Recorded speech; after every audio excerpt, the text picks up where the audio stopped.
태초에 하나님이 천지를 창조하셨습니다. 창조의 절정은 인간 창조입니다. 그래서 창세기 1장에 엿새 동안의 천지 창조를 기록한 후에 창세기 2장에서 인간 창조를 한 번 더 말씀하고 계십니다. 여호와 하나님이 땅의 흙으로 사람을 지으시고 생기를 그 코에 불어넣으시니 사람이 생명이 되니라. 여기서 우리 사람이 흙으로 빚어진 존재임을 알 수 있습니다. 마치 토기장이가 흙으로 토기를 빚듯 하나님은 흙으로 사람을 빚으셨습니다. 그래서 사람이라는 뜻의 히브리어 아담은 흙이라는 뜻의 히브리어 아다마에서 나온 것입니다. 만약 사람이 단지 흙으로만 지어졌다면 인간이 다른 짐승들과 나을 바가 하나도 없을 것입니다. 결코 만물의 영장이 될 수 없었을 겁니다. 사람이 다른 짐승과 달리 영혼을 가진 생명이 된 것은 하나님께서 사람의 코에 생기를 불어넣어 주셨기 때문입니다. 하나님께서 사람에게만 그 코에 생기를 불어넣어 생명이 되게 하셨습니다. 하나님은 사람을 영적인 존재로 만드셔서 사람과 친밀한 교제를 나누기를 원하셨던 겁니다. 사람이 이렇게 처음부터 하나님과 교제하도록 지음을 받았습니다. 그렇기 때문에 하나님을 떠난 사람은 살았다 하나 죽은 존재입니다. 하나님을 떠난 텅 빈 가슴은 그 무엇으로도 채울 수가 없습니다. 돈으로 우리의 텅 빈 가슴을 채울 수 없습니다. 세상의 쾌락으로 우리의 텅 빈 가슴을 채울 수 없습니다. 세상의 명예로 우리의 텅 빈 가슴을 채울 수 없습니다. 세상의 권력으로 텅 빈 가슴을 채울 수 없습니다. 이 세상 그 무엇으로도 이 공허함을 채우지 못하고 끝에 가서는 헛되고 헛되며 모든 것이 헛되도다, 이렇게 허무와 절망 속에 빠지고 마는 것입니다. 사람은 생명의 근원이신 하나님과 연결될 때만 비로소 온전한 존재가 될 수 있습니다. 하나님께서 생기를 도로 거두어 가시면 사람은 다시금 한 줌의 흙으로 돌아가는 것입니다. 하나님은 사람을 위해 동방의 에덴 동산을 창설하셨습니다. 거기에는 보기 아름답고 먹기에 좋은 나무가 가득했습니다. 동산 가운데에는 생명나무와 선악을 알게 하는 나무도 있었습니다. 강 하나가 에덴에서 흘러나와서 동산을 적시고 에덴을 지나서는 네 줄기로 갈라져 네 강을 이루었습니다. 하나님은 당신이 만드신 사람을 데려다가 에덴 동산에 두시고 그곳을 맡아 돌보게 하셨습니다. 하나님이 아담에게 말씀하셨습니다. 동산 각종 나무 열매는 네가 임의로 먹되 선악을 알게 하는 나무 열매는 먹지 말라. 네가 먹는 날에는 반드시 죽으리라. 선악과는 하나님의 절대 주권을 상징하는 것입니다. 인간이 하나님의 절대 주권만 침범하지 않는다면 모든 것이 풍족한 에덴 동산에서 하나님과 친밀한 교제를 나누며 행복하게 살 수 있었습니다. 또 하나님은 흙으로 각종 들짐승과 공중의 각종 새를 지으시고 아담에게 어떻게 이름을 짓는가 보시려고 그것들을 그에게 끌고 가셨습니다. 아담은 모든 가축과 공중의 새와 모든 짐승에게 각각 그 특성에 따라 이름을 지어 주었습니다. 코가 길구나, 너는 코끼리다. 여러분, 지구상에 약 100만 종의 동물이 살고 있다고 합니다. 그 많은 동물들에게 이름을 주어준다는 것, 여러분, 보통 지혜 가지고는 할 수 없는 일입니다. 이름을 짓는 것이 보통 어려운 일이 아닙니다. 자녀가 태어났을 때 자녀의 이름 짓는 것 때문에 고민을 안 해본 사람은 아마 없을 것입니다. 요즘은 자녀를 많이 낳지도 않습니다. 한두 명밖에 안 낳는데도 그 한두 명 이름 짓는 것도 여간 어려운 일이 아닙니다. 그런 아담은 이 지구상에 살고 있는 약 100만 종의 동물을 한 번 보고 단번에 그 이름을 지어줬습니다. 이로보건대 인간이 타락하기 전에는 지금보다 훨씬 지혜로웠음을 알 수 있습니다. 하나님께서 아담이 동물들의 이름을 지어주는 것을 흐뭇한 모습으로 지켜보셨습니다. 아담은 그 많은 동물들의 이름을 지어주면서 동물들의 암수가 서로 정답게 논의는 것을 부러운 눈으로 쳐다보았습니다. 저렇게 참새도 다 자기 짝이 있고 이렇게 작은 토끼도 다 자기 짝이 있구나, 나만 짝이 없구나. 그는 깊은 고독감을 느꼈습니다. 하나님께서 아담이 외로워하는 것을 보시고 말씀하셨습니다. 사람이 혼자 사는 것이 좋지 아니하니 내가 그를 위하여 돕는 배필을 지으리라. 하나님께서 아담을 깊은 잠에 빠지게 하셨습니다. 마치 오늘날 수술을 받기 위해서 마취를 하는 것처럼 하나님께서 아담을 깊은 잠에 들게 하셨습니다. 그리고 그의 갈빗대 하나를 취하여 그 갈빗대에 여자를 만드셨습니다. 하나님께서 그를 아담에게 이끌고 오셨습니다. 아담이 하와를 보자마자 탄성을 짓습니다. 이는 내 뼈 중에 뼈요 내 살 중에 살이라. 여러분, 아마 이 세상에서 가장 아름다운 프로포즈일 겁니다. 그대와 나는 완전히 하나라는 것입니다. 내 뼈 중에 뼈요 내 살 중에 살이라. 여러분, 얼마나 친밀한 사랑의 고백입니까? 창세기 2장 25절에 이렇게 기록되어 있습니다. 아담과 그 아내 두 사람이 벌거벗었으나 부끄러워하지 아니하니라. 아담과 하와가 에덴 동산에서 알몸으로 생활했지만 그들은 서로 부끄러워하지 않았습니다.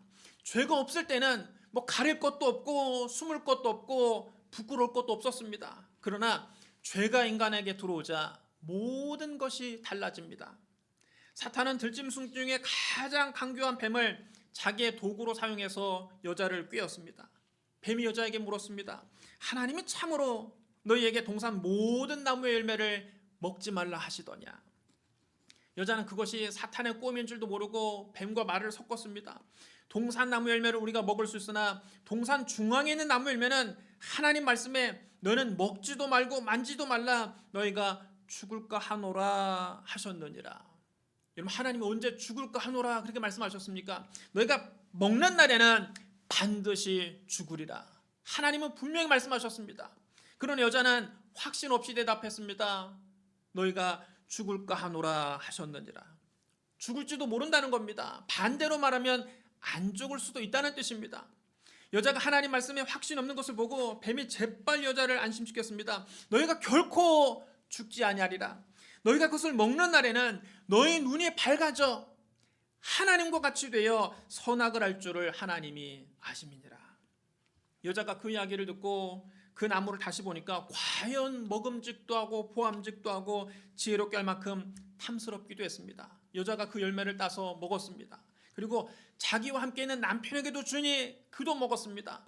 여러분, 아담과 하와가 왜 선악과를 먹었습니까? 그들은 하나님과 같이 되기 위해 선악과를 먹었습니다. 그러므로 선악과를 따먹은 것은 단순히 나무 열매 하나 서리에 먹은 것이 아닙니다. 아담과 하와는 절대 주권자의 자리에서 하나님을 내쫓고 그 자리를 자기들이 차지하기 위해 선악과를 먹은 겁니다. 이것은 반역입니다. 아담과 하와가 하나님 말씀은 거역하고 사탄의 말을 따르자 어떻게 됐을까요? 정말 그들이 하나님처럼 됐습니까? 아니지요. 하나님처럼 되기는커녕 모든 것이 나빠졌습니다. 먼저 아담과 하와는 말로 표현할 수 없는 수치심을 느꼈습니다. 그들은 자기들이 벗은 줄 알고 급하게 무화과 나무 잎을 엮어서 자기들의 몸을 가렸습니다. 두 사람이 범죄하기 전에는 벌거벗었으나 서로 부끄러워하지 않았습니다. 하지만 죄가 들어오자 그들은 부끄러움을 느끼기 시작했습니다. 여러분, 이처럼 죄는 우리에게 수치심을 줍니다. 죄를 범하면 아무도 보는 사람이 없는데 혼자서 부끄럽습니다. 하나님 앞에 발가벗겨진 느낌입니다. 그 다음 하나님의 음성이 들리자 아담과 하와는 두려웠습니다. 그들이 범죄하기 전에는 하나님 음성이 그렇게 친밀할 수가 없었습니다. 하나님 음성이 그렇게 부드러울 수가 없었습니다. 하나님이 그렇게 따뜻할 수가 없었습니다. 그러나 그들이 범죄한 이후에 하나님 음성이 마치 우레소리처럼 들렸습니다.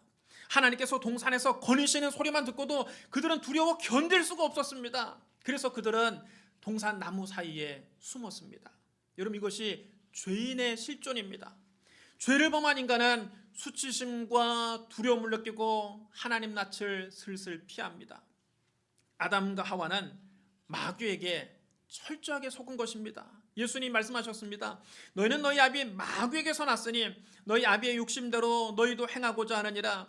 그는 처음부터 살인한 자요 진리가 그 속에 없으므로 진리에 서지 못하고 거짓을 말할 때마다 제 것으로 말하나니 이는 그가 거짓말쟁이요 거짓의 아비가 되었음이니라. 마귀는 거짓의 아비입니다. 거짓의 근본입니다. 마귀는 처음부터 거짓말로 아담과 하와를 속인 겁니다. 아담과 하와는 마귀에게 속아서 하나님처럼 되려다가 도리어 수치심과 두려움 속에서 벌벌 떨게 됐습니다. 그때 하나님이 아담을 찾아오셨습니다. 그리고 아담을 부르시며 말씀하셨습니다. 아담아, 네가 어디 있느냐? 여러분, 하나님이 지금 아담이 어디에 숨었는지 몰라서 이렇게 말씀하신 겁니까? 아니지요. 하나님이 모든 것을 다 알고 계셨습니다. 아담과 하와가 선악과를 따먹은 것도 알고 계셨고, 죄책감에 나무 사이에 숨어 있는 것도 알고 계셨습니다. 하나님은 모든 것을 다 보고 계셨습니다. 하나님이 아담을 찾으신 것은 그에게 회개의 기회를 주기 위해서입니다. 여러분, 이것이 은혜입니다. 죄를 범한 인간이 하나님을 찾아간 것이 아니라 하나님이 죄를 범한 인간을 찾아오신 겁니다. 여러분, 하나님은 은혜가 풍성하시고 자비로우신 분입니다. 하나님은 아담이 연약해서 죄를 범한 것을 아시고 그에게 회개의 기회를 주기 위해서 일부러 하나님이 찾아오신 겁니다.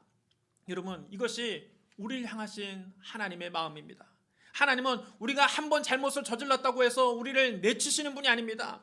하나님 우리 죄를 용서해 주시고 긍휼을 베풀기를 원하십니다. 하나님 우리에게도 회개의 기회를 주십니다.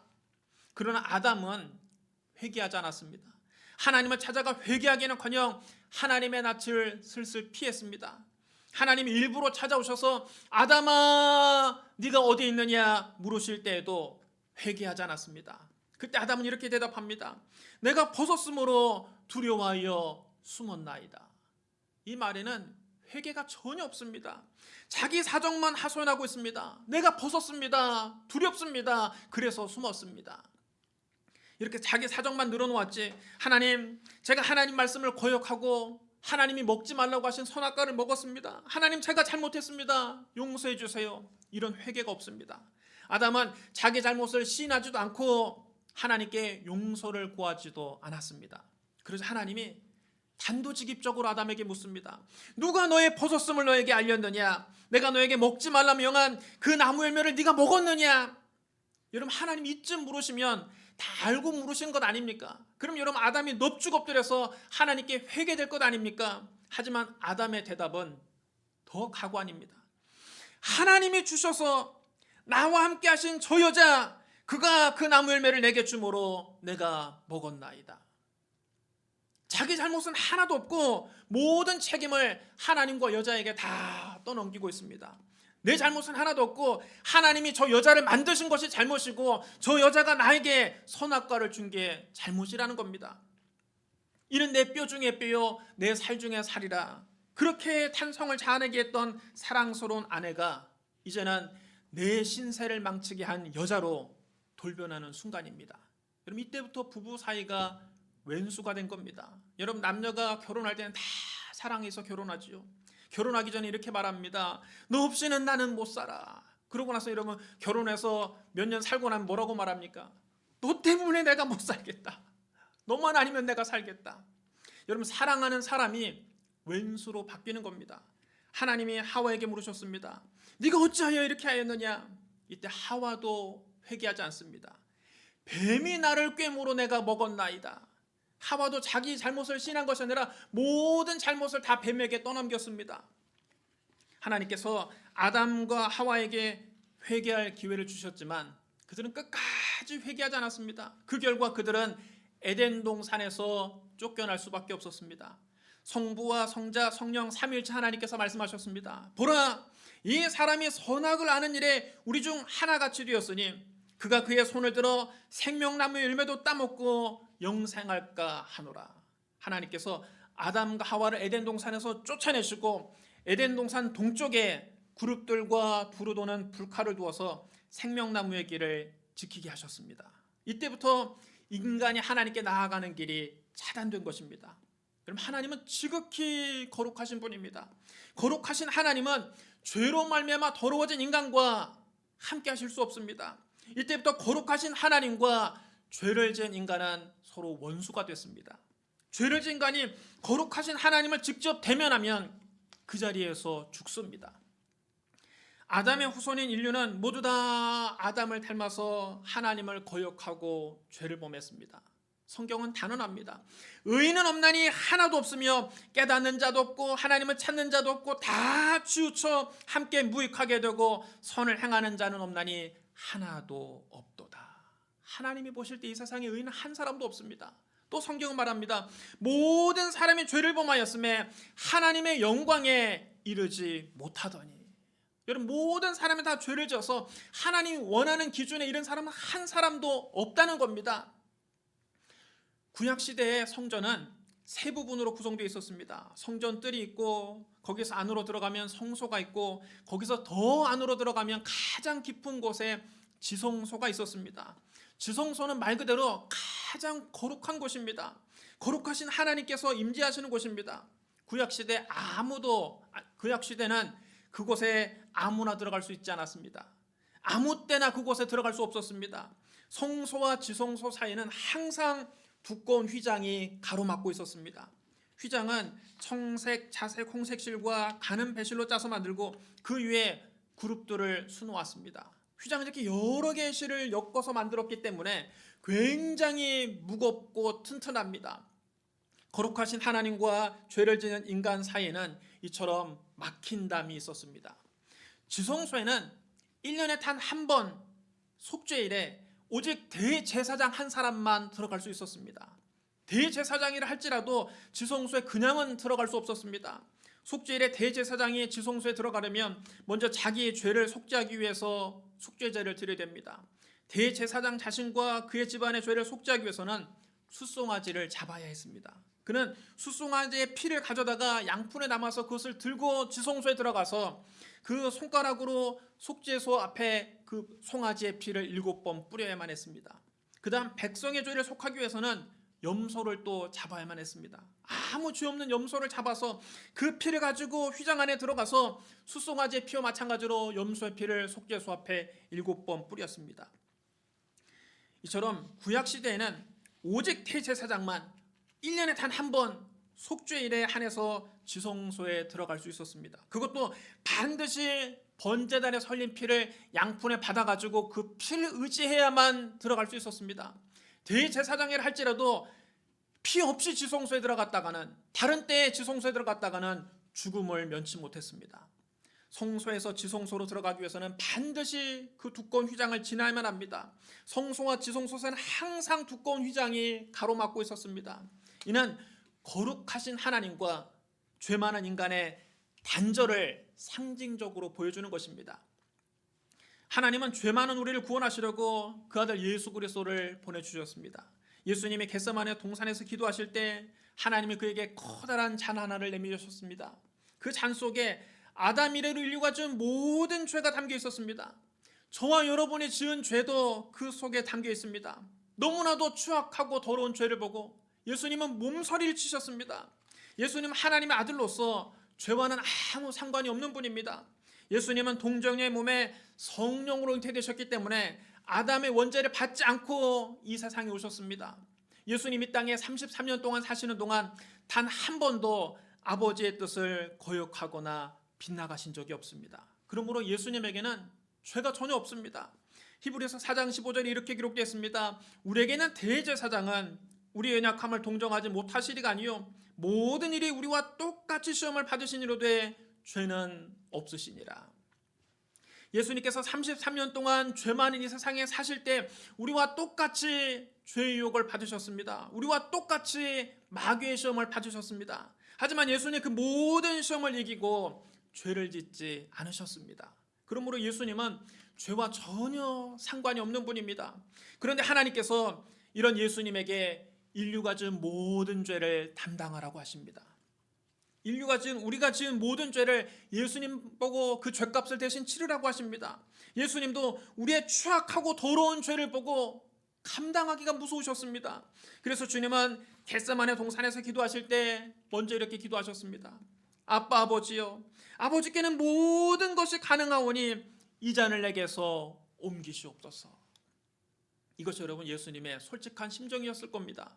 그러니 예수님은 당신의 뜻을 끝까지 관찰하려고 하지 않고 고집을 피우지 않으셨습니다. 이내 예수님은 당신의 뜻을 굽히시며 아버지께 이렇게 기도하십니다. 그러나 나의 원대로 마옵시고 아버지의 원대로 하옵소서.